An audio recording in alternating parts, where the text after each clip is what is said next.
The English opening, a grinded-out endgame masterclass, and a teenager slaying a Grandmaster. We're not talking about Magnus Carlsen in the 2000s, but rather about Magnus getting a taste of his own medicine.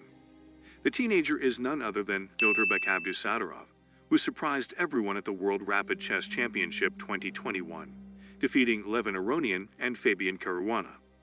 Did Magnus underestimate his opponent? Take a look at the matchup which decided the fate of the World Rapid Championship. Before we really get into this crazy story, I kindly ask you to subscribe to our chess channel and turn on notifications so that you become a member of the chess culture family. Thank you in advance.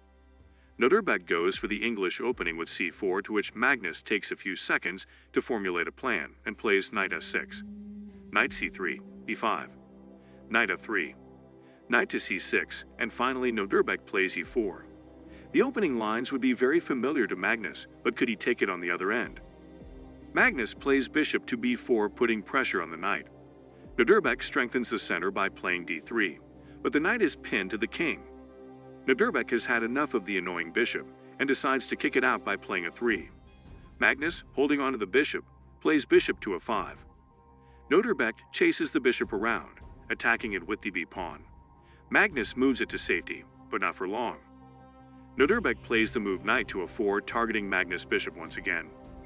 Magnus thinks for some time and makes a decision that changes the game. Magnus decides to exchange his bishops for Nodirbek's knights. He plays bishop to g4, threatening the knight.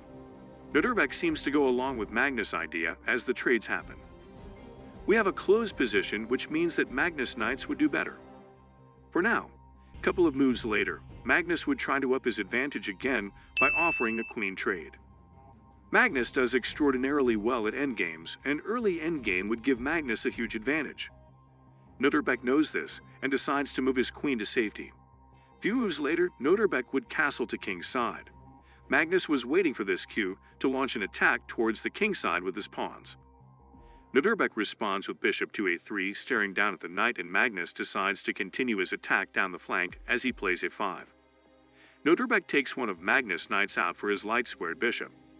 Magnus was getting restless. Few moves later, he would offer a queen trade again, playing queen to g4. Nodirbek would trade queens, but only on his terms.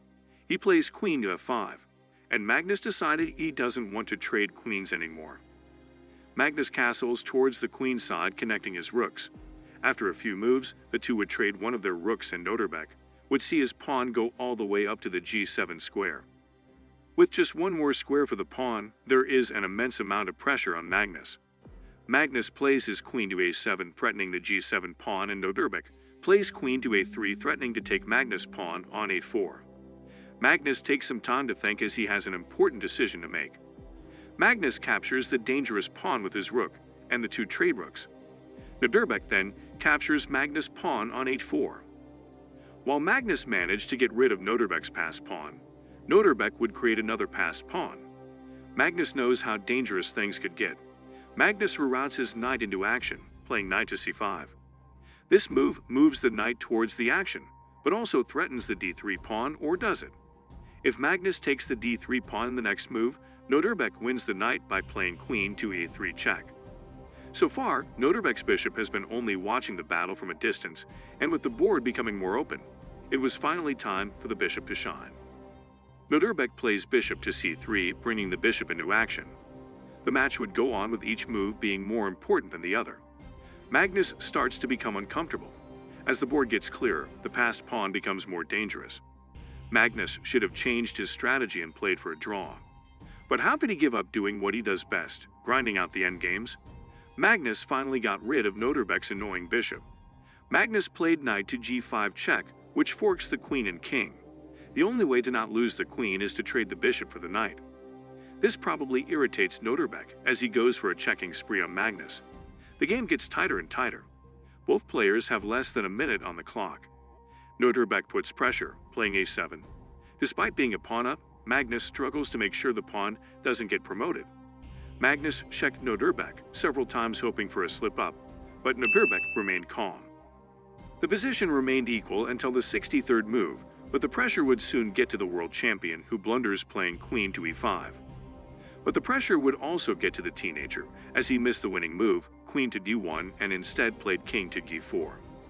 The position remained more or less equal again until the world champion made another mistake in the 81st move. He pushes his pawn forward playing 4. But this time, the youngster will not miss the opportunity. He would deploy his killer combo queen to d2 check, to which Magnus plays king to a1, and now the final blow queen to d4 check, after which Magnus resigns. And to no surprise, it's the 17-year-old that won that tournament. Do you think he could be the next Magnus or even surpass him? Let us know in the comments below, and don't forget to subscribe to our amazing chess culture channel. Thanks in advance.